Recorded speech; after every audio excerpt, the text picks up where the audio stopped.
one of the founders of Tailwind Project Solutions, and I'm a project management evangelist. I wanted to spend a few minutes of your time talking about the future of project management, or specifically some of the things that we need to do as an industry and as project management professionals to empower and equip the project management professionals that are delivering change in a changing environment. Now I want to start it off with an observation. You'll have noticed that project management is changing.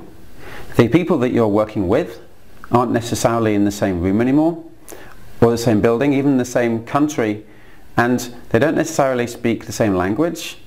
You might not know how to pronounce the name on their email, or even know if they're a man or a woman on their email address.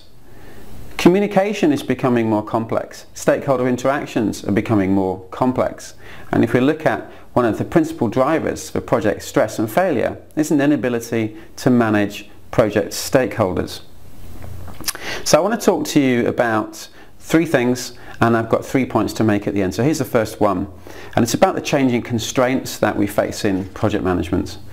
So most of us will be familiar with the triple constraints, the scope triangle, the iron triangle. So we're constrained by time, cost, and specification, functionality, scope, quality, however you might describe it. And we have those things agreed in our terms of reference, project initiation document, our charter, and from that point forwards we measure and we change based upon those baselines.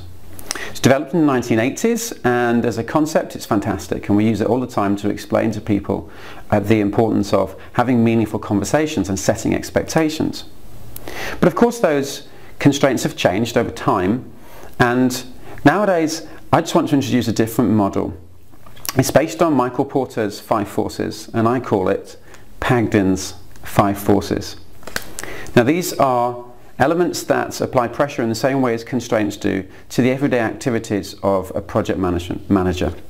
So number 1, organizational capability. How well is our organization set up to deliver projects? Does it have the right mindset? Does it understand change? And does it put the right conditions in place? Number 2, project management capability. Do we have the right people doing the right things in the right way to overcome the specific obstacles for our projects? And I'll talk about that in a minute or so. Number 3 is how strong is the business case, and how well is it supported throughout the business? Is there a commitment to that business case? Does it stand up to scrutiny? Number 4, how well are we managing the expectations of stakeholders? Have we even engaged with stakeholders? Do we have the necessary coalition of support in place to overcome the challenges that our project is likely to face? And number 5 is how strong are the competing interests? Or to put it differently, how well aligned is our project with a vertical that feeds into our business strategy? These are the things that can change on a very regular basis, and we need to have project managers who can be elastic or firm, and to be able to make those decisions on a very rapid and increasingly complex basis requires a different skill set. So who is this project manager? Well, clearly project manager is Superman. He's got X-ray vision, so he can see to the heart of problems immediately. He's incredibly strong, so that he can carry all the weights and stresses of the project as well as all of the project team with him. He's got super hearing, so he can hear everything that's going on. He's got fantastic communication skills.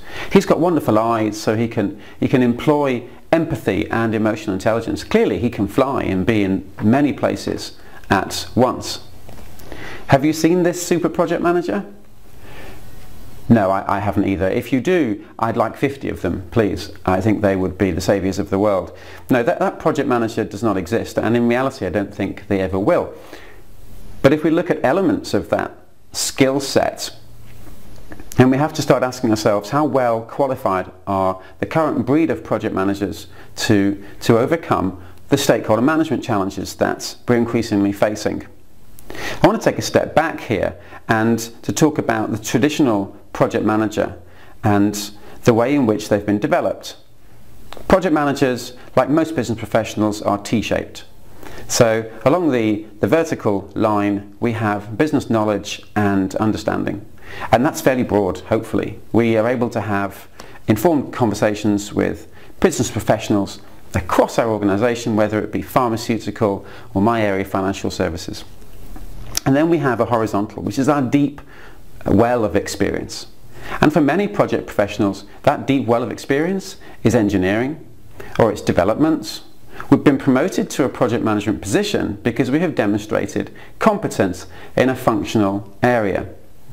Now often Peter's principle comes into play here, because in my engineering training and apprenticeship and experience, I didn't necessarily have to learn about communication or dealing with conflicts or gaining and maintaining a guiding coalition of stakeholders, listening, demonstrating empathy. And certainly emotional intelligence would not have been high on the engineering learning curriculum. I'm not engineering bashing here, by the way, but because I think that methodology as an approach to responding to the challenges of project management is important, but it's not the only one. We've been developing methodology since the early 1970s. We've had 45 years of methodology development, but very little development in the field of leadership and stakeholder management. So it's not that methodology and an engineering mindset are wrong, it's just that we don't have the right balance currently. So we need to look at ways of bridging this gap and developing our project managers. So this is the last thing that I want to talk about, and then I'll summarise.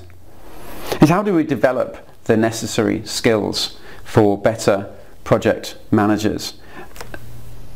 And we can learn something from engineering here, because in engineering it's very normal and right to do an apprenticeship. But with project managers, when you are asked to do that next project and it's a step up, there's often no apprenticeship. You're just expected to be able to do it. The chances of success are low, and we all work very hard and we throw ourselves into it and we do our best job, but we have no exposure to it, and so the chance of failure is high. So we need to look at a way of providing apprenticeships for our project managers, because the other alternative is to always give it to the same people. Problem is, they're getting old and they're going to retire. And I've met lots of them, and they're in their 50s and they've done mega projects and they're fantastic to listen to. But if we don't extract those skills and create an apprenticeship program for project managers, we're going to have lots of really capable project managers rapidly becoming incompetent because they're out of the scope of their development. That's one thing we can do. There are two more. So the first one is a broader level of training, is to look at educating our project managers much more broadly than just going on a Prince 2 course or ensuring they have PMP or PGMP to demonstrate they understand a methodology and they've been assessed by their peers.